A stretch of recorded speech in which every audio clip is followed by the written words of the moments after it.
Sir Topham had tried another diesel to work on his railway.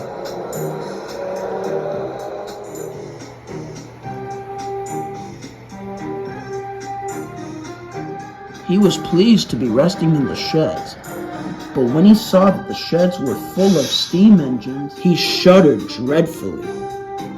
"Why on earth does your controller keep such out-of-date relics?" he growled rudely. "Dirty, smoky, slow heap of junks. Ugh!" And he blew a fuse. The engines grumbled. They were used to these rude remarks. "It's time," said the diesel loftily, "that you lot be taken over." Boko, the big diesel, lost patience. "Quiet, you," he growled. "It's their railway after all. If it wasn't for them, we wouldn't exist." "Well, for your information," said the diesel, "my controller says steam engines spoil our image." "Of course we do," huffed Duck.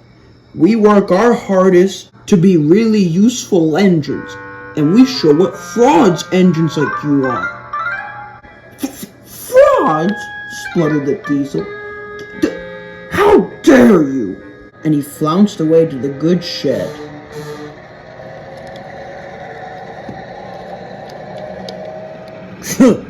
"Good riddance," huffed James as the diesel left.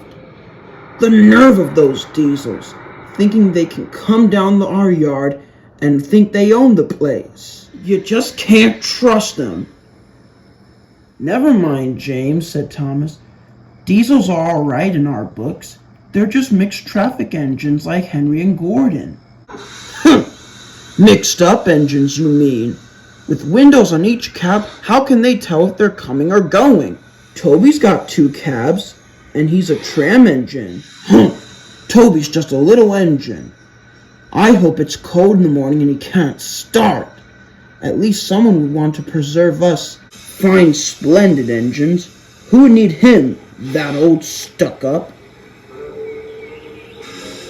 The next morning, the engines all set off for work.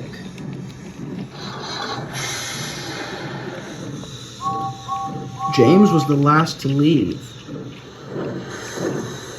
"Much better," snooted the diesel. "How can an engine rest with all that clanking going on?" But he said it to himself.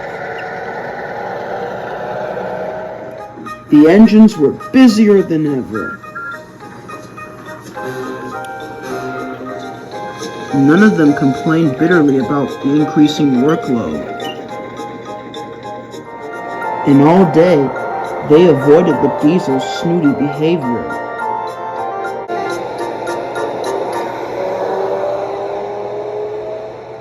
The diesel was full of self-importance. He forgot about being refueled and refurbished for taking his next train. By the time he arrived at the sheds, he suddenly remembered. The diesel looked all around.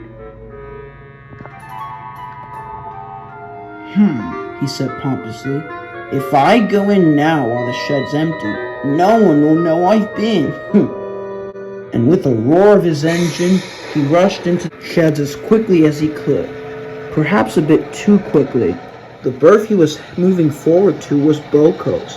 The rails there were very oily, and suddenly he found he couldn't stop. "Oh, buffers and brakes!" he screeched. "I'm slipping!" His driver fought for control, but it was no use. The diesel wailed for help as he slithered into the shed.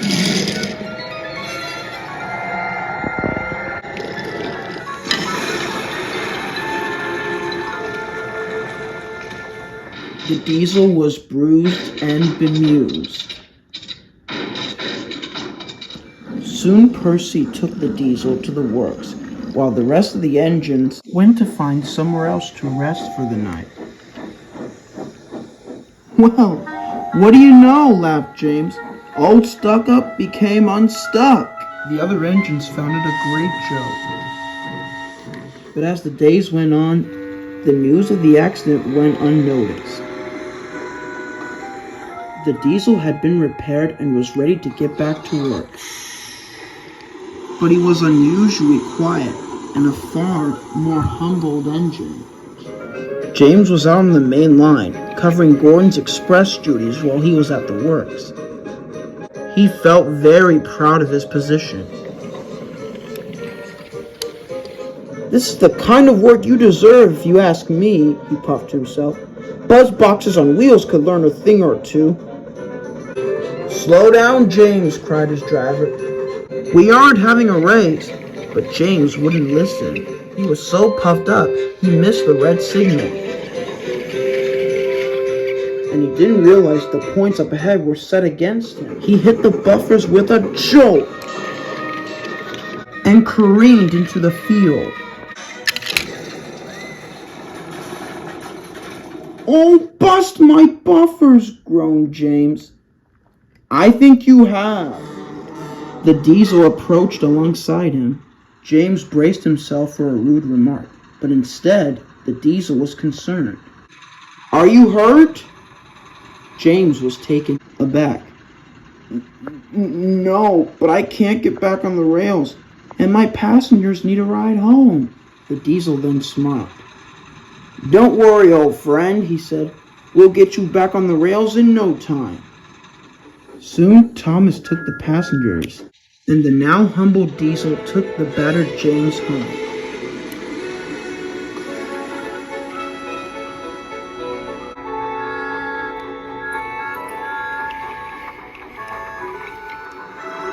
It was hard work carrying James, but the diesel never gave up. He struggled down the line with no fuss at all. Even James was impressed.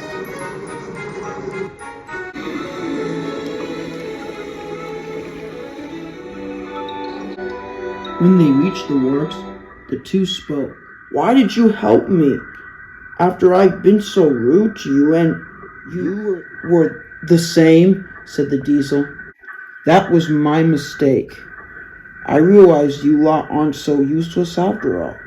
We are all useful the way we are, whether we are steam or diesel. Such a shame I'll be leaving your beautiful railway. James smiled.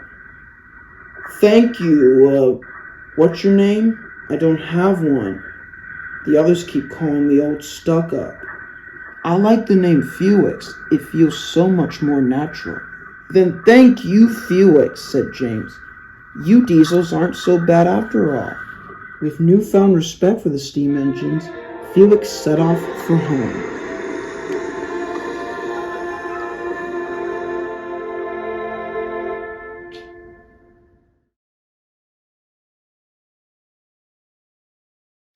I say, Boko, what is this Sir Topham Hatt calls you?